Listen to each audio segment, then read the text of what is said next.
At risk of being yelled at by all of you for living under a rock, apparently, I'm going to admit something that just blew me away and I didn't know, and that is that Jonny Greenwood, the lead guitarist and keyboardist for Radiohead, is a brilliant film composer. How did I not know this? Well, thank you for joining me for the month of music, 30 days, 30 breakdowns, and 30 chances for you to learn about your favorite songs, and apparently for me to learn about this incredible music that I should have known existed. Someone just sent me this. This is unbelievable. Listen to this. Oof.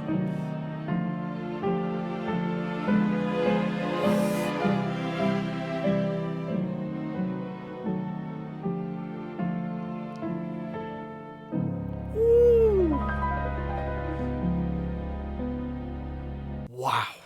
Now, recently we went over a Radiohead tune from Moon-Shaped Pool. It was a tune called Glass Eyes, and in it, Jonny Greenwood wrote some unbelievably beautiful strings. Well, turns out that's no surprise because this is just absolutely unreal, including this gorgeous piano part. Let's take a look at it.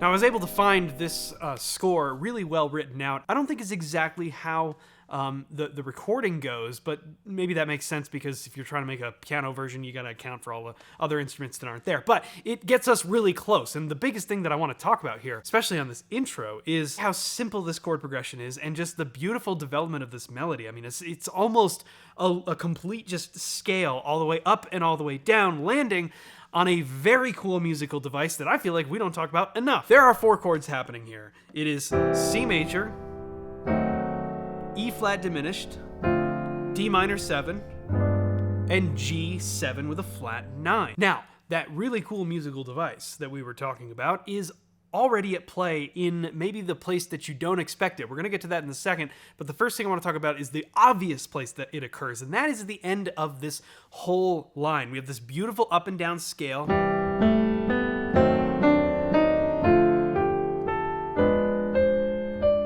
That's just linear right there, right? We haven't skipped anything, and the only place that we skip something is at the beginning of the next measure, which has that nice 4/3 resolution, and then just works its way back down.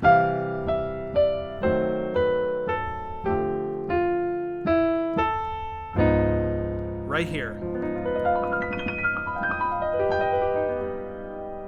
That chord is D flat 7. That's it. Now, what is the musical device that is so cool that we're using here? It is a tritone substitution. Okay, let's talk about what that means. This entire section is essentially a variant on one of the most basic jazz chord progressions that we could find. A 1, 6, 2, 5, 1.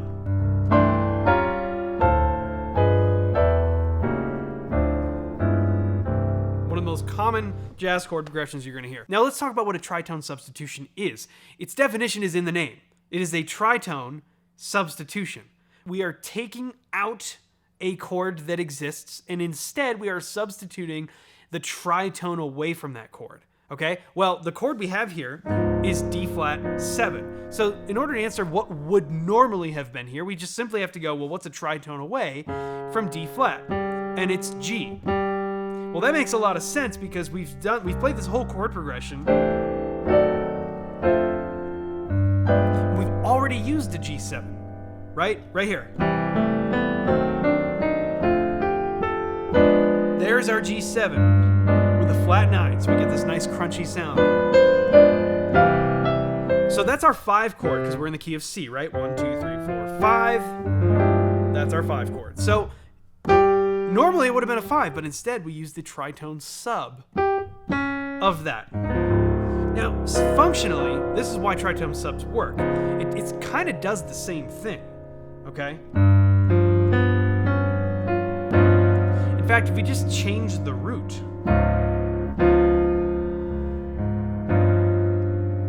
it kind of works. Now, it sounds a little dissonant the way I'm playing it there, but if you look at the notes, That's just a D flat 7, D flat with its 5th, its 3rd, its flat 7, and we threw in the 9th there for good measure. Okay?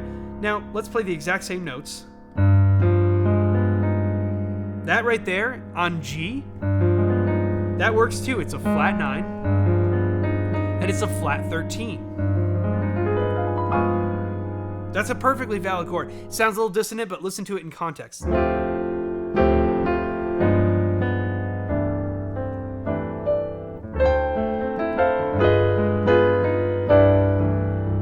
Works perfectly well as a G7 chord. And that's why tritone substitutions often, our ears just accept them. It's like, that's a nice little addition of color that maybe I wasn't expecting, but it works perfectly fine, and that's because it's almost the exact same thing. And the other reason that it works really well is because it creates a chromatic connection between the 2 and the 1.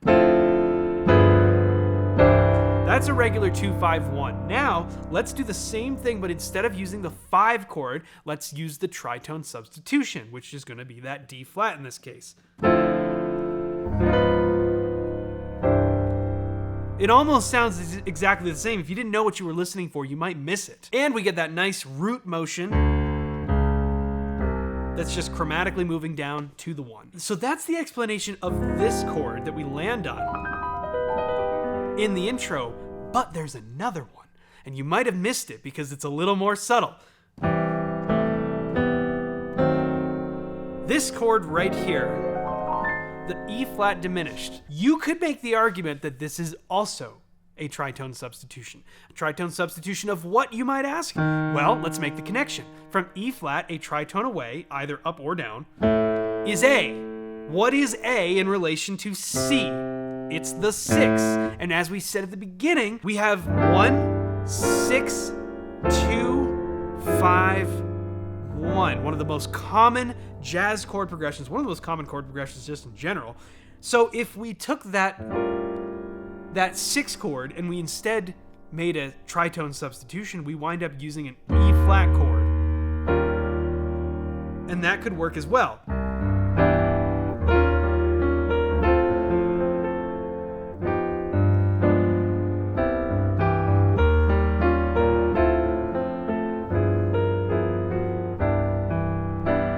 And making the choice to make it diminished, you could say that that's simply just a voicing choice or a chord quality choice, right? So you could make the argument that E flat is also a tritone substitution of maybe what we would typically expect in that position, which would be the 6 chord. And instead we're getting E flat diminished, going to our D minor 7, to our G7 flat 9. This whole intro is absolutely gorgeous, but listen to where it goes.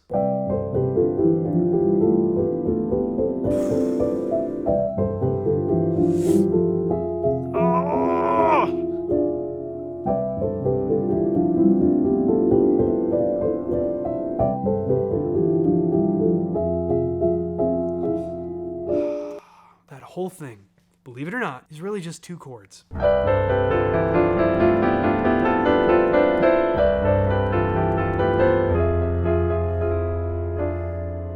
C major 7 to its minor 4. And we know how much I love the minor 4 chord. Why? Because it is just so painfully beautiful. If somebody had to pick 2 chords to be like, you get 2 chords to play love. I mean, this is probably it. This beautiful C major 7 sound using the whole major scale. And then not only do we get the minor 4, but we get it as a minor with a major 7. Minor major 7. That right there. Oh. And from there we get more of a mysterious section. Check this out.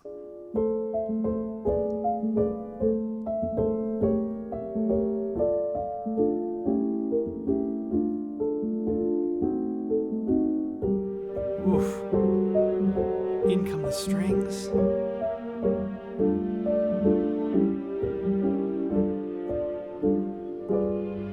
Ah, yes.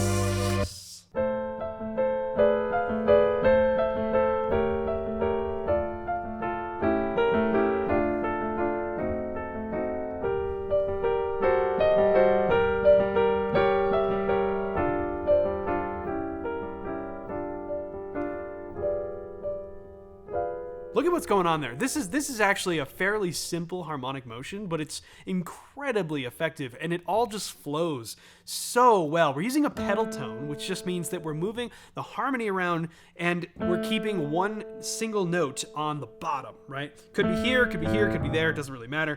Just when the bottom note stays the same and we move the harmony around above it. We start with an A minor chord. Now that right here,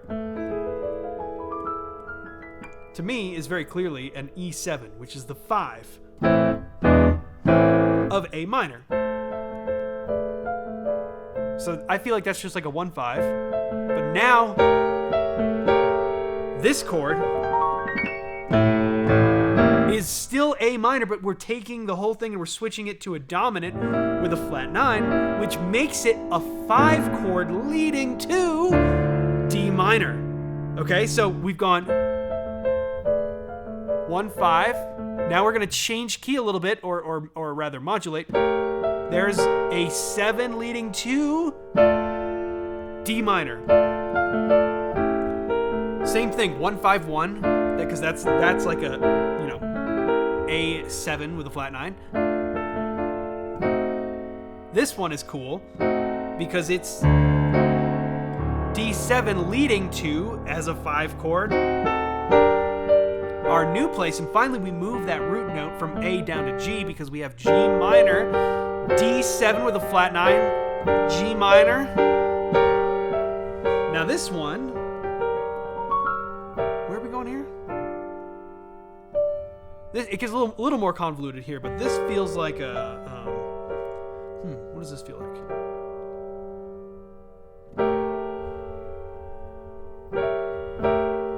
Is this like an A7? But with the G and the bass, because we are going, the next place we go is D minor.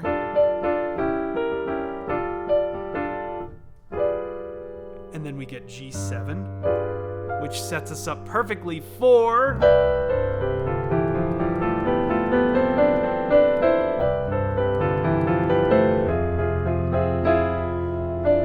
I mean, what a beautiful section. Let's listen to that release back into the C major. Ah! Now with the strings. Oh, the harp. Woo-hoo-hoo! On the F minor chord too. Wow. Oh, that harp is something else. Wow. Now we go back into it. E7. A minor, A7, G minor, D7, G minor. Ah! There is our tritone sub, the D flat, back into the C major.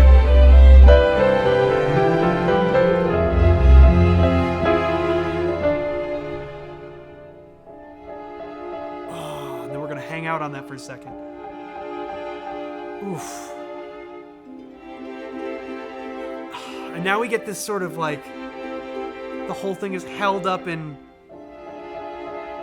back and forth between the F minor 7, F minor major 7. And then we release back into the C major. Woo! Now we don't know what's coming next. We're kind of going back and forth. That right there is beautiful because we're using C major 6 instead of C major 7.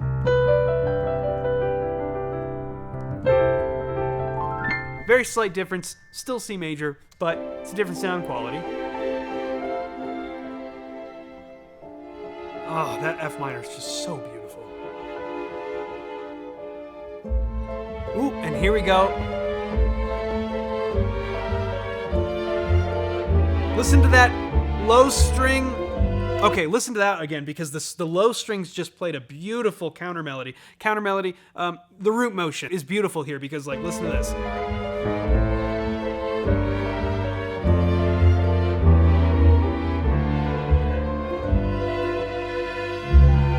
Ah, yeah.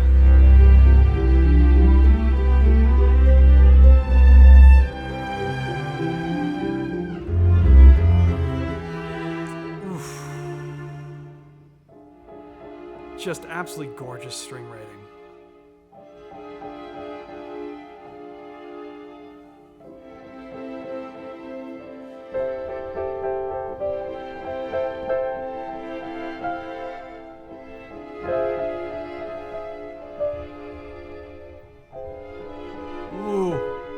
Oh, that's really nice because we have the F minor major 7.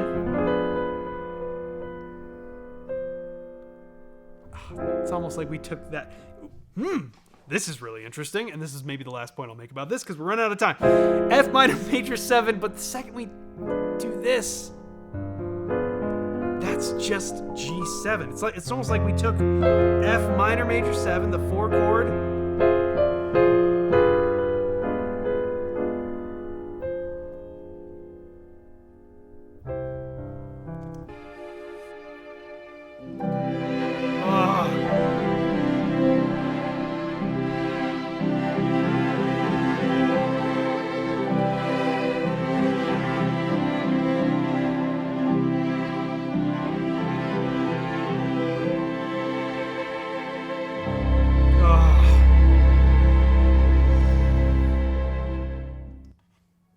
absolutely unbelievable. And you know what?